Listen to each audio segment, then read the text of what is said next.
नमस्कार, मेरा नाम ईना है और आज मैं यहाँ वर्किंग वुमेन की struggle, being a daughter, wife, sister, वो क्या सेक्रीफाइसेस करती हैं, उनके एस्पिरेशंस के बारे में डिस्कस करेंगे मोक्षा अजय जी से और जानेंगे कि क्या स्पिरिचुअलिटी के थ्रू हम इन चीज़ों का सल्यूशन ढूंढ सकते हैं। तो बात करते हैं मोक्षा अजय जी से। Hello sir. नमस्कार sir, I am great follower और मैंने आपकी वीडियोस देखी हैं और आपको सोल्यूशन देते हुए देखा है लाइफ के ऊपर, उनकी प्रॉब्लम्स के ऊपर। तो सर कुछ डिस्कशंस मैं आपके साथ वर्किंग वुमेन की स्ट्रगल के ऊपर करना चाहूँगी। तो सर पहला क्वेश्चन मेरा आपके साथ है कि what is a women and what role she has in society and a family. Women एक मदर भी है, एक सिस्टर भी है, अर्धांगिनी भी है, बेटी भी है, प्रतीक्षा भी है, धैर्य भी है, त्याग भी है और प्रेम भी है। तो उसके बहुत से रूप है। तो वो अपने परिवार के लिए तो संभालती है पूरे परिवार को। अगर मैं देखूँ तो ईश्वर के बाद मैं वुमेन को वो संज्ञा देता हूँ जहाँ से हमारा जन्म होता है, फिर हमारा पालनहार वो करती है और हमें वो एक गुरु की तरह आगे लेके चलती है, जो हमारे संस्कार बनते हैं। तो वुमेन को इतना बड़ा रोल इस प्रकृति ने, ईश्वर ने दिया है कि उनकी किसी से तुलना भी नहीं की जा सकती। और परिवार के साथ साथ वो समाज में देखें तो हर क्षेत्र में अपने आप को आगे लेकर चल रही हैं। आज मुझे लगता है कोई भी ऐसा स्थान नहीं है जहाँ वुमेन नहीं पहुँची हो। और पूरी जो समाज में जो एग्ज़ाम्पल अभी हमें मिल रहे हैं, जो सीखने को मिल रहे हैं या जो देखने को मिल रहा है कि वुमेन कंधों से कंधा मिलाकर पुरुषों के साथ चल रही है। इससे हम आने वाले समय में एक सभ्य समाज की कल्पना कर सकते हैं और आशा भी कर सकते हैं कि इससे समाज में ज़रूर परिवर्तन आएगा। बिल्कुल sir, I agree. But sir, being working women, I have seen working full time can be very exhausting. Office भी देखते हैं, फैमिली भी संभालते हैं, मल्टीटास्क हो रहा है। तो ये जो थकान है, ये जो हम एग्जॉस्ट हो जाते हैं, तो how spirituality plays a role in that. इन्हें पहले तो देखना होगा कि फिज़िकली हम इतना नहीं थकते जब तक कुछ सोच नेगेटिव अंदर चल ना रही हो। क्योंकि फिज़िकली तो हम अपने आप को कभी भी एनर्जेटिक कर लेते हैं, लेकिन अगर सोचे हमें हमारी जो ऊर्जा है उसको क्षीण कर लेते हैं। तो हमें देखना होगा कि थकान की वजह क्या है। तो अगर नेगेटिव थॉट्स हैं तो फिर हमें अपनी नेगेटिविटी, उन थॉट्स पे काम करना होगा। फिज़िकली में अगर हम हैं तो फिर हमें थोड़ी सी अपनी बॉडी को, जैसे सुबह योगा, जो सैर करते हैं या जिम करते हैं, उससे थोड़ा बॉडी में एनर्जी लानी होगी। तो बाकी ये तो पहले देखना होगा कि थकान की वजह क्या है। मुझे नहीं लगता है कि सिर्फ फिज़िकली हम ज़्यादा एक्टिव होने से थक जाते हैं।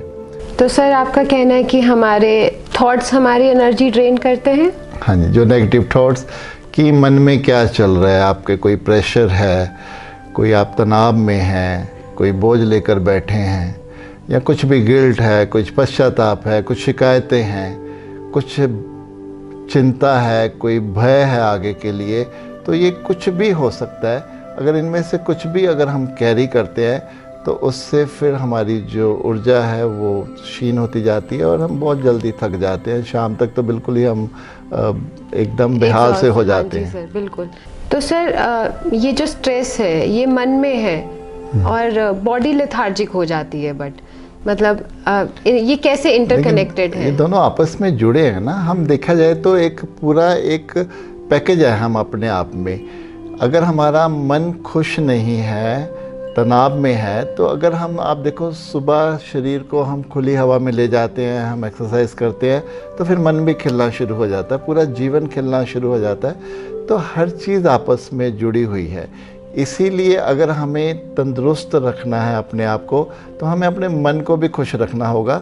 क्योंकि शरीर की आप देखो 90% जो डिसीज़ हैं वो मन से जुड़ी हैं। जो जैसे डिप्रेशन हो गया, स्ट्रेस हो गया, उससे ही सारे रोग हमारे जीवन में आते हैं। शुगर से लेके बीपी तक, ये सब मन से जुड़े हैं। Sir as an individual, even women has dreams, she also has aspirations, but she constantly grapple with guilt, guilt of choosing career over family.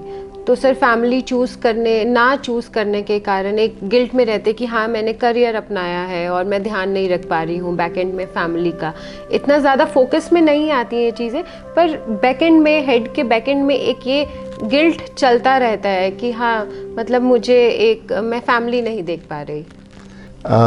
इन्हें गिल्ट देखना होगा कि उनका अपना है या उनको आसपास के लोगों से मिला है, परिवार से मिला है कि तुम सही नहीं कर रही हो, तुम्हें ऐसा करना चाहिए। अगर वो अपनी खुशी से अपने काम को कर रही हैं तो आई एम श्योर कि वो अपने काम के साथ साथ अपने परिवार को बहुत अच्छी तरह से संभाल सकती है। तो वहाँ क्वांटिटी टाइम देने की ज़रूरत नहीं, लेकिन क्वालिटी टाइम से भी बात बन जाती है।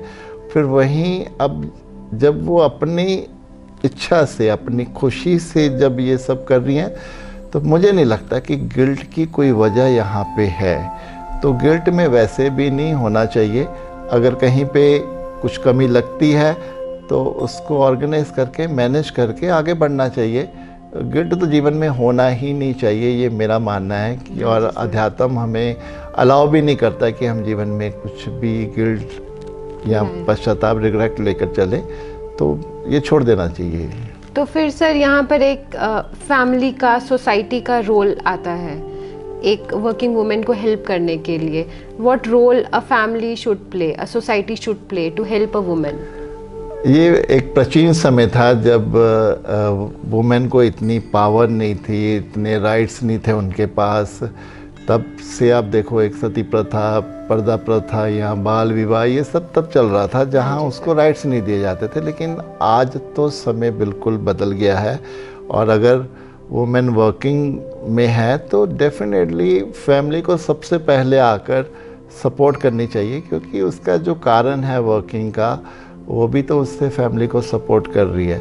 तो जहाँ परिवार की सपोर्ट आ जाती है फिर ऑटोमेटिकली समाज भी उसको एक्सेप्ट कर लेता है और मुझे लगता है बदलाव आ रहा है और तेज़ी से आ जाएगा आने वाले समय में। तो परिवार और समाज दोनों एक समय पर आकर काफ़ी हद तक एक्सेप्ट कर लिया उन्होंने और आगे भी जो बचा कुछ रह गया है वो भी हो जाएगा, होना ही चाहिए। तो सर अगर एक औरत कमा रही है और आदमी भी आजकल उतना ही सिमिलर पे स्केल में कमा रहे हैं, but she dedicated more into family, but men doesn't play the same thing.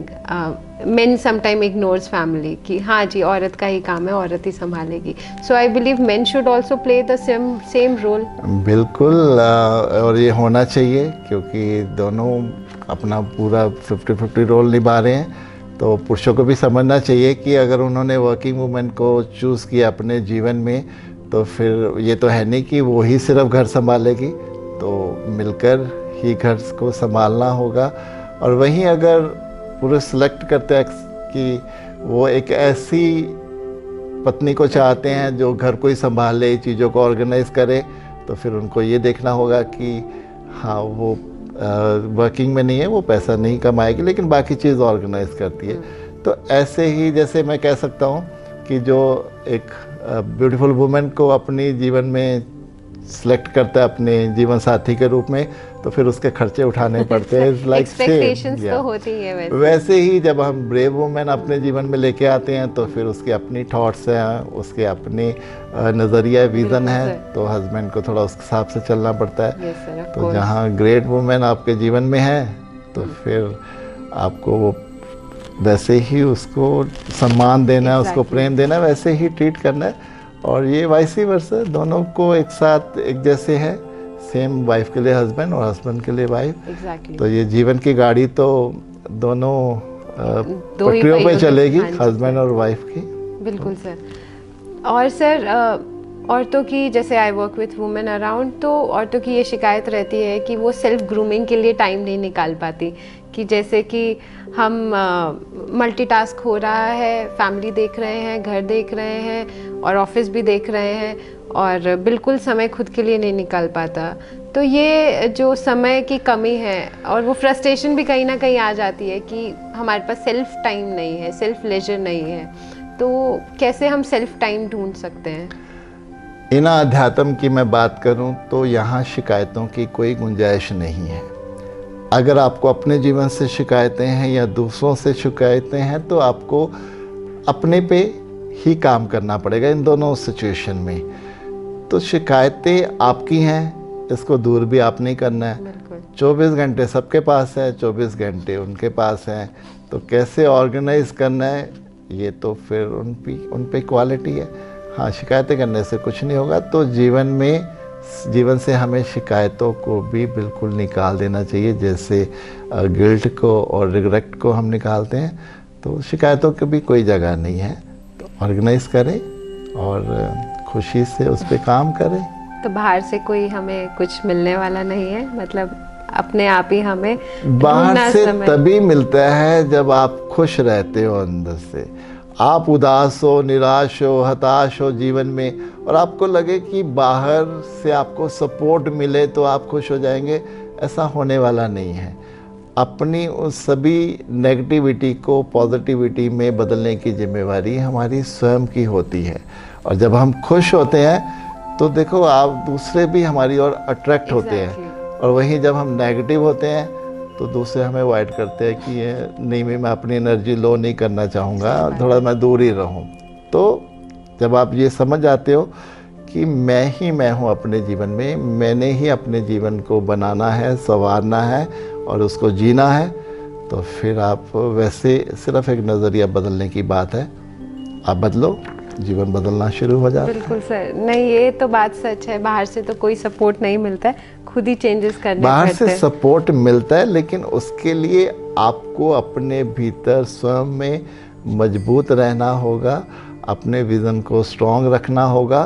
फिर जब आप अपने अकॉर्डिंगली अपने जीवन में पूरे मजबूती से, पक्के इरादों से और एक विज़न लेके चलते हैं तो फिर सपोर्ट भी बाहर से आ जाती है। Of course sir, I agree. तो सर क्या मेडिटेशन थॉट्स को कंट्रोल करने में हेल्प करती है? मेडिटेशन जो नेगेटिव थॉट्स है उसको पॉजिटिव करने में बिल्कुल सहायता करती है। जो पॉजिटिव है थॉट्स हैं वो तो आपको तंग नहीं करती, सिर्फ नेगेटिव आपको जो है वो जैसे ऊर्जा आपकी कम करती है और आपको नाखुश रखती है।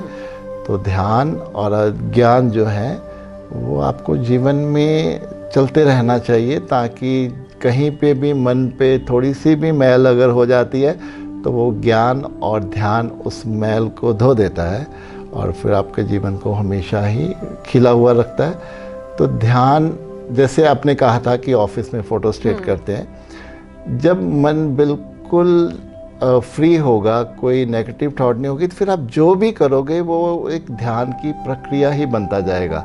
फिर आप खाना भी बना रहे हो तो 100% आप खाना बना रहे हो, जब आप खाना खा रहे हो तो 100% आप खाने को एंजॉय कर रहे हो। नहीं तो आप देखो, अभी भी आप देखो कि मोस्टली, या मेरे साथ भी पहले होता था जब मैं इतना अवेयर नहीं था, कि जब खाना खा रहा हूँ लेकिन थॉट्स कहीं और है, मन कहीं और है, तो खाने को सिर्फ एक गल्प बस निकल रहे थे, लेकिन खाने को एंजॉय नहीं करते थे। तो जैसे जैसे प्रेजेंस ऑफ माइंड बढ़ता जाता है, अवेयरनेस आती जाती है, मन हमेशा वर्तमान में रहना सीख जाता है, फिर आप जो भी करते हो वो ध्यान बनता जाता है। फिर ऊपर से जब आप ध्यान भी करते हो तो वो सोने पे सुहागा हो जाता है और आपको हर क्षेत्र में वो इतना सपोर्ट करता है कि जीवन में फिर कोई कठिनाई, कोई मुश्किल, कोई परेशानी आपको तंग नहीं करती, आप बहुत अच्छे से आगे निकल जाते हो। तो सर ये जो ध्यान है, ये जो हम जिसको मेडिटेशन बोलते हैं, is there any process to it? क्या कोई प्रोसेस होता है करने का कि हम? शुरुआत तो यही है कि आंखें बंद करके जब भी आपको समय मिले, जहाँ भी आप बैठ जाइए, जिस मर्जी पोस्चर में हो, आप चेयर पे भी बैठे हो, तो आप देखिए कि कौन सी ऐसी थॉट्स है आपको, कौन सी ऐसी नेगेटिविटी है जो आपको तंग कर रही है। तो जैसे जैसे आप थोड़ा सा अपने भीतर जाना शुरू करेंगे, आपको अपनी सारी पिक्चर पिछली नज़र आनी शुरू हो जाएगी कि हाँ, ये शिकायतें मुझे है, ये मुझे दूसरों से नाराज़गी है। तो जब आप उन सबको देखोगे, फिर आपको लगेगा ये कोई रीज़न थोड़ी है नाराज़गी का, कि ये कोई रीज़न थोड़ी है शिकायतों का। फिर आपका जैसे जैसे आप इनको छोड़ते जाते हो, आप पॉजिटिव होते जाते हो, और फिर एक समय आता है, थोड़ा समय लग सकता है, लेकिन देर है अंधेर नहीं है। तो एक समय पर आकर आप जीवन को बहुत अच्छी तरह से देखना शुरू कर देते हो और उसको एंजॉय करना शुरू कर देते हो। तो ये ध्यान हमें ये चीज़ें देता है। तो सर क्या बच्चों को भी जोड़ा जा सकता है, जैसे हम डेली रूटीन में हम खुद बैठें और बच्चों को भी कोशिश करें उन चीज़ के साथ वो पाथ खोलने के लिए मेडिटेशन का, ध्यान का? आप बच्चों के सामने जब अध्यात्म के मार्ग पर चलोगे, आप ध्यान करोगे तो ऑटोमेटिकली वो भी आकर्षित होंगे। लेकिन आप डिस्कस समथिंग विद देम। हाँ, अगर वो लेकिन उनको फोर्स नहीं करेंगे अभी कि तुम भी आओ, तुम भी ध्यान करो।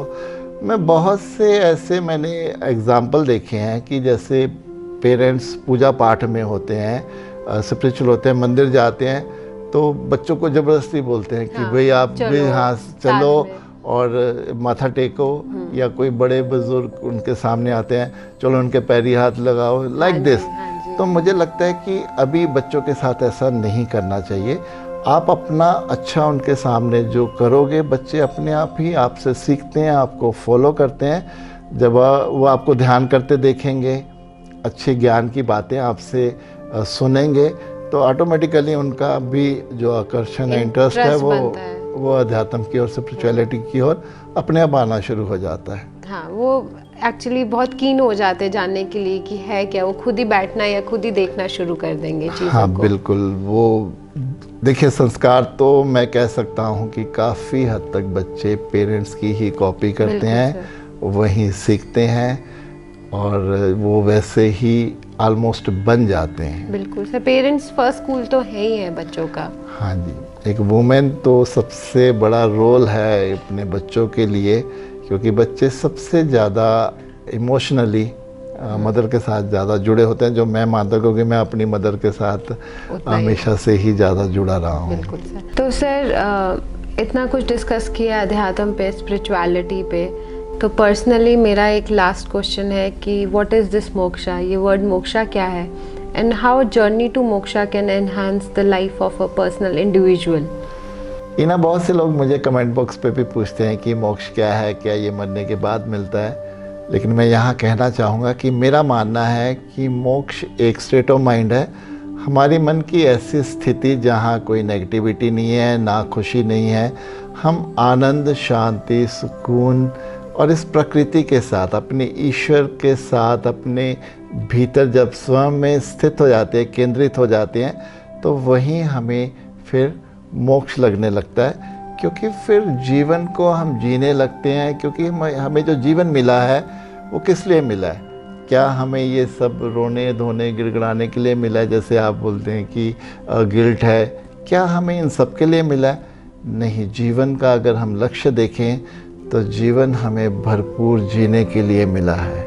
तो यही जर्नी टू मोक्षा में हम यही प्रयास करते हैं कि जो भी अपनी नेगेटिविटी लेकर बैठे हैं, अपने जीवन में शिकायतें ये सब लेके चलते हैं, उनको वहाँ से हटाकर जीवन का जो उद्देश्य है, अपने जीवन को जीना, उसकी तरफ ले चलते हैं। इसके लिए हमने जैसे कोर्सेज भी हैं, बच्चों के लिए अलग है, कॉर्पोरेट कोर्स है। कॉर्पोरेट कोर्स तो है कि आपने अगर ग्रोथ करना है अपने फील्ड में, तो जहाँ जहाँ आपको मुश्किलें आती हैं, जहाँ जहाँ उनकी जो एनर्जी है वो कम हो जाती है, फिर जो मेन कोर्स है हमारा जो है आम, जो हैप्पीनेस, इनर हैप्पीनेस के साथ जो जुड़ा है, कि जीवन को जीना चाहिए, क्योंकि फिर ये जीवन कब दोबारा मिले ना मिले, कब मिले, हमें नहीं पता। तो जीवन के सही मूल्यों को हम अध्यात्म के मार्ग पर आकर ही जान सकते हैं, और ध्यान से अपनी बुरी आदतों, अपने विकारों और अपनी कमियों से कैसे ऊपर उठना है, वो हम जर्नी टू मोक्षा कोर्सेज में सिखाते हैं। और फिर भी अगर किसी को ऐसा लगे कि बहुत मुश्किल है, उसके लिए फिर 1-to-1 मैं पर्सनल अपनी काउंसलिंग देता हूँ उनको, ताकि मैं मानता हूँ कि अगर मेरे प्रयास से कोई अपने जीवन के दुखों से, अपनी नेगेटिविटी से बाहर निकलता है, तो फिर यही मेरे लिए एक बहुत बड़े मेरे जीवन का लक्ष्य है। क्योंकि मैं तो अपने अध्यात्म के मार्ग पर चल ही रहा हूँ, और जितना हो सके मैं अपने आसपास लोगों को इस मार्ग पर ले जा सकूँ। तो यही मेरे लिए एक सच्ची खुशी, मेरे लिए वही एक मोक्ष की अवस्था भी कह सकते हो आप। Sir thank you for being so patient, और नेक्स्ट टाइम आपके सामने फिर आऊँगी कुछ नए इंटरेस्टिंग टॉपिक्स के साथ, and I am looking forward to it. Okay, any time, you are most welcome. Thank you sir. Welcome.